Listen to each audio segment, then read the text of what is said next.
það fylgir þessum fola hérna í Dómfall heilmikil lesning sem að fara yfir fljótleikur. Einn af eigendum hersins, Páll Ísland, verður við þetta á hann og hann hefur verið í langt árabil öflugasti talsmaður þess að viðhalda þessum litförótta lit í stofninum og hefur ítrekað bent réttilega á það að það okkar skylda að viðhalda stofninum að sem flestum erfðabreytileika, og þetta einn af þeim eiginleikum sem við þurfum að hjálpast að við að viðhalda í stofninum.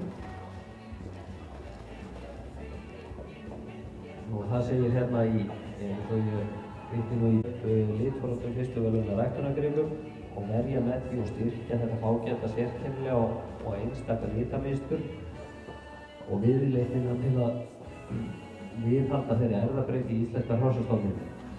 Stofnun Mólafélagsins, kaupin á mola og fyrirhugað uppeldi hans og stofnhestahald liður í því að bæta hér úr.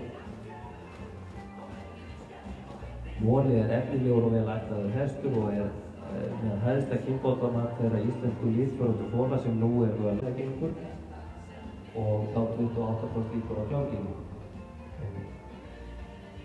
Moli mun fá að læra lífskúnstina í fólagirðingu einhvers staðar á Suðurlandsundirlendinu nú í sumar.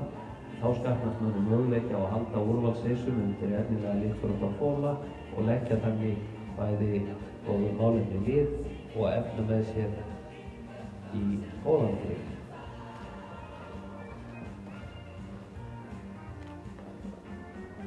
Það hefur verið ákveðið að þeir sem koma með fyrstu verðlauna hryssur til hans í sumar þurfi ekki að borga fólatollinn aðeins fastagjöld, hvort sem hryssurnar eru litföróttar eða ekki.